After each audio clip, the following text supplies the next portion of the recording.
Namaste, and welcome to our continuing series on homeopathy with our beloved Dr. Pachegaonkar. Today we're going to take up appetite. It's a big subject. Yes. Appetite, hunger, satiety, these are things well managed in our body. It's wonderful example of storekeeping, where the demand and supply and storage, everything is organized properly in our body. Let us see how appetite is regularized. There are hormones which are released in our body as a part of feedback mechanism to govern the intake of food or inhibition of appetite. For example, leptin. Leptin is hormone which is released by fat cells, and our intestines. This is the source of leptin, and main job of leptin is to inhibit appetite, lower the appetite. To inhibit it. Yes. See, during sleep, if someone eats dinner, say by 6 o'clock in the evening, even for 12 to 14 hours, one doesn't feel hungry. Very true. And the reason being that leptins are secreted in our body which lower the appetite. So you don't feel hungry. Very true.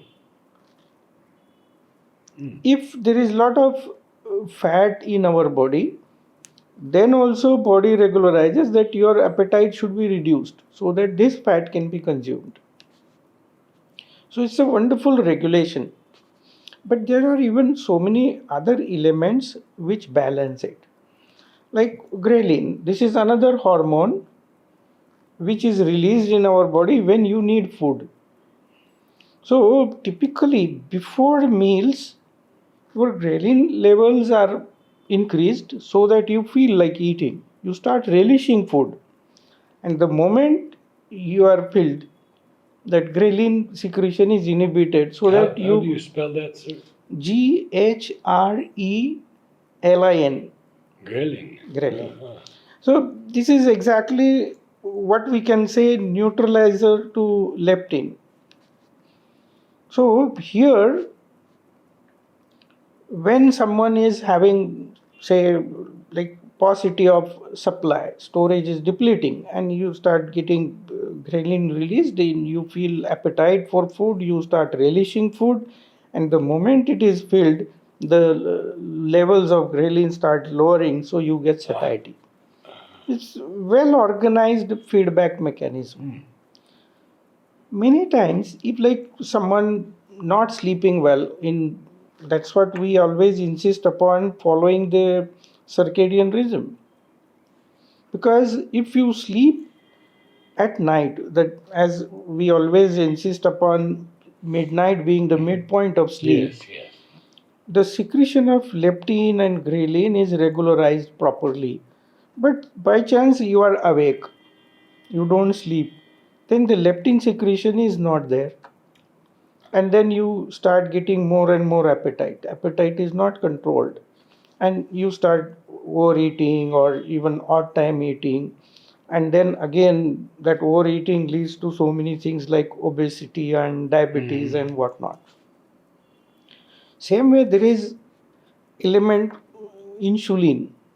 It is secreted in our islets of Langerhans in pancreas. Insulin again regularizes the carbohydrate metabolism.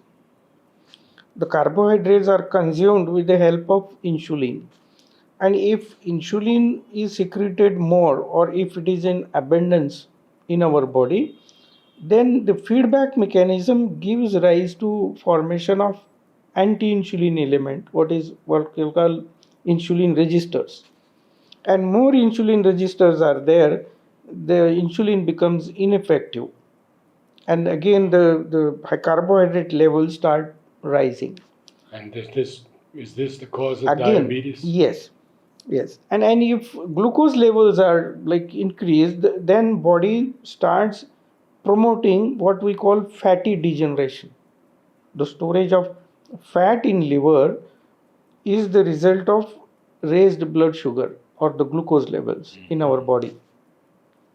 So insulin also is another element which influences our appetite and satiety. So more the higher levels of insulin occur, then the anti-insulin or insulin resistors are more, and then that also gives rise to obesity. Because insulin levels, definitely if they are raised, there would be consumption of carbohydrates in our body. And because there would be more consumption of carbohydrates, you will feel that supply is needed. And under that delusion, the person goes on relishing food or eating food or he longs for food. So these are the feedback mechanisms which influence our hunger and appetite and satiety. Then there are peptides, the neuropeptides secreted in our brain, where if there is a stress like activity, some stressful situation where the brain has to work hard under stress, there also these neuropeptides, their secretions are more, and under that influence even the glucose levels, carbohydrate levels also rise. Body demands more carbohydrates because in our brain the main calorie supply is from carbohydrates. Elsewhere proteins, fat, everything is consumed for energy, but in brain our body needs carbohydrates. My two friends went on the marathon this last week, and they said they had to have heavy carbohydrates the day before for running 10, 20 kilometers. Yes, because carbohydrates give instant energy. They give instant energy, and very active one can become with that. That's why if steroids are given, person is elated and carbohydrate level, these levels are increased under influence of steroid. So here, when we say like satiety, hunger, or appetite, or even relishing food, much depends upon the balance of these hormones. So we always say that if the person, the consciousness level at even cellular level, if it is better, this feedback mechanism works wonderfully well. There would be no obesity, there would be no paucity of energy, everything will be, in perfect harmony. So therefore we always advocate that drink ample of water, hydrate yourself, then follow the food timings, eating timings, so far as possible during day, like sunrise to sunset, and midnight should be the midpoint of sleep. If these things are followed, these mechanisms work wonderfully well. Now, is there any truth in the saying that I believe it's an old English saying, uh, breakfast like a prince, lunch like a king, and dinner like a pauper? I agree.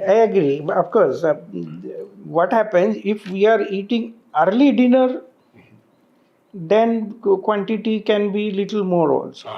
Like there should be sufficient time for digestive system to complete the digestion before one goes to bed. This is what is prerequisite for sleep. So if someone happens to eat and by chance because of tiredness or need for sleep, one sleeps early even before digesting the whole food, then the body goes in turmoil. In the sense, like remaining body is asleep, and whereas stomach has to churn the food and intestines have to work hard for digestion. So that contrast will never give you a tranquility in sleep.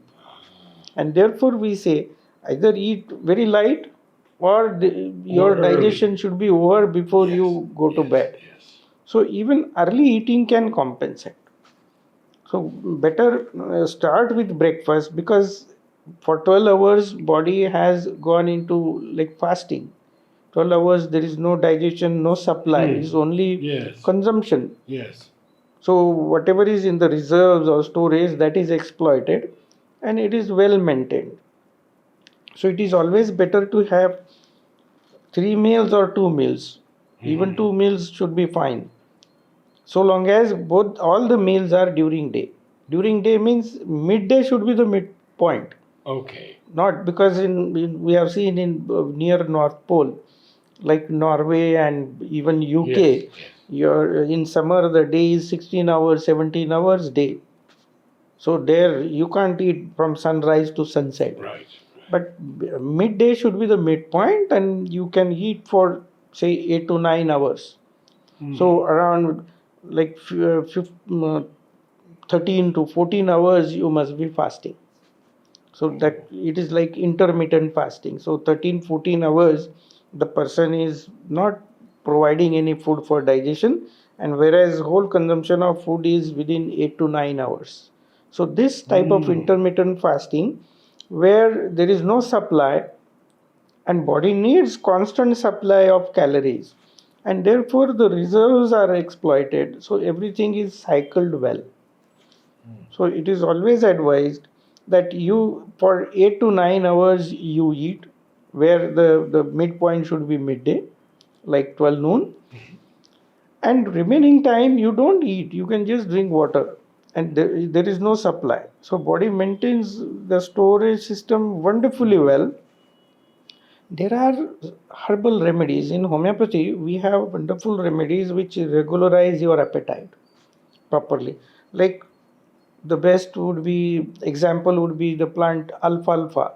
You know, this is like we it's a fodder for horses. Alfalfa, sure. No, Yes. very well. Yes. So alfalfa is a remedy which regularizes your appetite. The best part with alfalfa is like where there is a need, body promotes appetite, and wherever there is no need it does not promote appetite. That's what we say, it moderates, it regulates the appetite.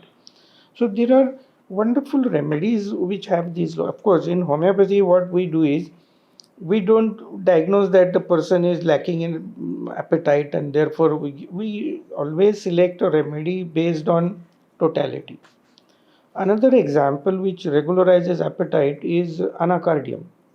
Anacardium is again a plant, you see. Anacardium regularizes appetite, and indicators for anacardium are like where the person is always happy when he eats. Tremendous appetite the person has, and which is a typical case of duodenal ulcer. And we have seen that this anacardium regularizes the appetite, and where the person feels satiety even with a moderate amount of food, and that hunger pains, or that constant hungry feeling, that is resolved by use of anacardium in higher potency. Now, anacardium, I mean the fruit, the cashew, Yes. it gets bad press. They say you shouldn't eat cashews. Is it true? Actually, anacardium is not exactly the same cashew we eat. Oh, it's not. It's similar to that. Oh, So okay. nuts, where in Marathi we call biba, and that is used for even the black pigmentation also, that flower. It's consumed. So anacardium, it has fat in it. So it's not occidentale. Oh, no. Anacardium, Okay. yeah. Okay. So orientalis. Orientalis. Anacardium orientalis. So that anacardium we use for duodenal ulcer, and it's a wonderful remedy. Though all these remedies have indicators at the mental symptom. Like anacardium is a person who is prone for stress. He is prone for stress. Such a stress the person gets that if one is choosing a shirt or a dress in shop, that person just becomes indecisive. The duality in the mind is so much, the person doesn't have confidence, the rationale is lost, he is not able to work out what it would be the best thing, and he becomes utterly indecisive. This is the indicator for this. So that means, see, the appetite is directly related to stress. If someone is stressed up, then as a matter of distraction, either they go for eating, or more than that, there are peptides, neuropeptides secreted because of stress, and therefore again provoking hunger, and therefore goes on eating. So right from obesity to emaciation, our what we call a moderation in the release of hormones can be achieved by our regular lifestyle. It's a wonderful complex. And what about stress in work, stress with people? This anacardium also works. Yes, it's a wonderful remedy for stressful situation. We have given an accordion where the person, we have seen the description how people give that the person says, I go on eating, my stomach is full, but Ah, I'm not feeling satiated. I always feel that I must look for something. So sometimes I keep everything ready and I wait for my stomach to be empty so that I can consume more. So these are all the symptoms which are related to our brain, you see. yes, it's a mental thing. Yes. It is not that only because of just to have distraction or escape from stress person is eating. It is really at structural level, at tissue level, the hormones are in imbalance.